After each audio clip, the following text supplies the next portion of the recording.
नमस्कार, मैं प्रियंका राय, प्रवक्ता बीएड पाठ्यक्रम राम गुलाम राय शिक्षण प्रशिक्षण महाविद्यालय। बच्चों, आज मैं आप लोगों को शैक्षिक प्रशासन एवं प्रबंधन विषय में शिक्षा प्रशासन के उद्देश्य के बारे में जानकारी दूंगी। मैंने इसके पहले बताया था शिक्षा प्रशासन के कितने उद्देश्य हैं। आज मैं उन सभी को विस्तार से बताऊंगी। पहला उद्देश्य है बच्चों के सर्वांगीण विकास के लिए उचित वातावरण तैयार करना। तो जो शैक्षिक प्रशासन है वह शिक्षा से संबंधी कार्यों को संपन्न कराता है और जो शिक्षा के क्षेत्र में कार्यरत व्यक्ति हैं उनकी सहायता भी करता है। और इन सब के साथ साथ शैक्षिक प्रशासन जो है बच्चों के लिए एक ऐसा माहौल तैयार करता है या ऐसा वातावरण तैयार करता है जिससे कि बालक का संपूर्ण विकास हो, सर्वांगीण विकास हो और अध्यापक और छात्र ऐसी परिस्थितियों में लाए जाएं, एक साथ आएं, एक ऐसी परिस्थिति में एक साथ आएं जिससे कि शिक्षा के उद्देश्य को हम सभी मिलकर के अध्यापक और छात्र सफलतापूर्वक प्राप्त कर सकें।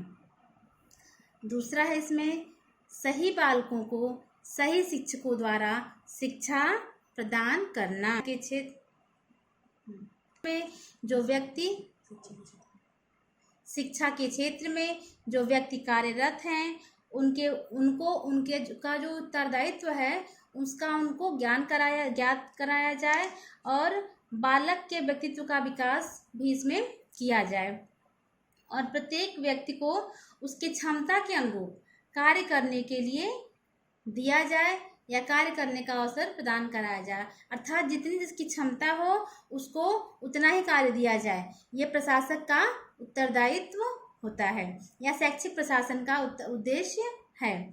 अगला है शिक्षा को सुनिश्चित योजना और सुनिश्चित रूप प्रदान करना।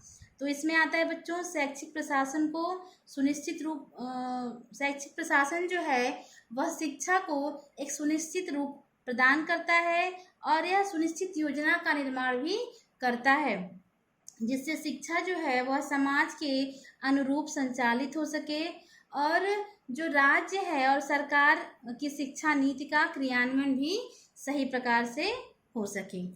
अगला है प्रजातांत्रिक दृष्टिकोण विकसित करना। शैक्षिक प्रशासन का जो उद्देश्य है छात्रों एवं कर्मचारियों में श्रेष्ठ नागरिकता का विकास करना, धर्मनिरपेक्षता एवं समानता की भावना का विकास करना। यह भावना जो है प्रजातांत्रिक दृष्टिकोण का विकास करती है और इसके साथ ही जो शिक्षा संस्थान में कार्यरत व्यक्ति हैं उन एक दूसरे का पारस्परिक सहयोग भी करते हैं और जो स्वशासन है उसका जो परीक्षण है वह उत्तम प्रकार से या अच्छे प्रकार से होता है। अगला आता है कि शिक्षा को उत्पादन का साधन बनाना। शैक्षिक प्रशासन जो है वो शिक्षा को उत्पादन का साधन बनाने में सहायता करता है जिसका परिणाम यह होता है कि किसी संस्था में छात्रों की संख्या में तेजी से वृद्धि होती है। जब शिक्षा को हम उत्पादन का साधन बनाते हैं तो वहाँ के छात्रों की संख्या में भी वृद्धि होती है और छात्र कुछ अच्छा सीख पाते हैं। और लेकिन शैक्षिक प्रशासन जो है वो छात्रों की संख्या वृद्धि तक ही सीमित नहीं है कि उनकी संख्या में वृद्धि हो गई वहीं तक सीमित रह गया, वरन जो वह इसमें आगे बढ़कर भी छात्रों की योग्यता और गुणवत्ता में वृद्धि करने का भी प्रयास करता है। ये नहीं कि छात्र की संख्या बढ़ गई तो वहीं पे वो रुक गया, नहीं, बल्कि छात्रों की गुणवत्ता में भी वृद्धि होनी चाहिए और उनकी योग्यता में भी वृद्धि होनी चाहिए। अगला है छात्रों की रुचियों एवं प्रवृत्तियों में परिवर्तन लाना। शैक्षिक प्रशासन का कार्य केवल समय, विभाग और चक्र में परिवर्तन लाना ही नहीं, ये नहीं कि समय जब मन किया बदल दिया, विभाग जिसका जो कुछ और कर रहा है तो उसको दूसरा विभाग दे दिया और जो पीरियड है उसको बदल दिया, यही नहीं है, बल्कि छात्रों की जो वृत्ति है उसमें भी परिवर्तन लाना है। शैक्षिक प्रशासन का जो उद्देश्य है वह छात्रों के लाभ के लिए विद्यालय का निर्माण, और उसके साथ ही साथ जो छात्रों में अंतर्निहित क्षमता है उसको भी प्रशिक्षित करना, उन लोगों बच्चों का मानसिक विकास करना, जो बच्चे पढ़ रहे हैं उनका मानसिक विकास करना, और जो बच्चों का दृष्टिकोण है उसको व्यापक बनाना भी इसका कार्य है।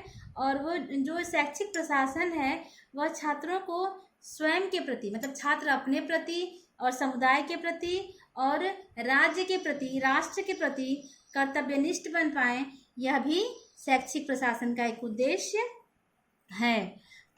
अगला है उचित अनुचित कार्यों के प्रति उपयुक्त दृष्टिकोण रखना।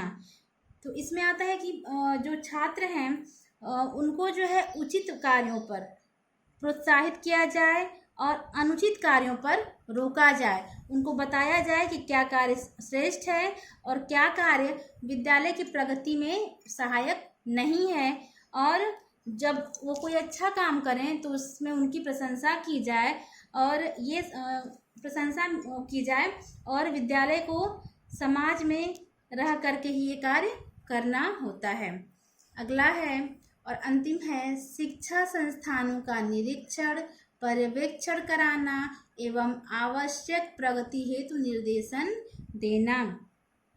जो शैक्षिक प्रशासन का ये उद्देश्य है कि जो विभिन्न प्रकार के कर्मचारी हैं उनका उचित प्रकार से निरीक्षण हो, जो शिक्षण संस्थाओं में और शैक्षिक कार्यालयों में कार्यरत कर्मचारी हैं उनका सही प्रकार से निरीक्षण किया जाए और उनकी सेवा सुरक्षा प्रदान करना किया जाए, और शैक्षिक ढांचे को अधिक प्रभावशाली बनाया जाए, और जो भी कर्मचारी कार्य कर रहे हैं उनको हर प्रकार से सुरक्षित रखा जाए।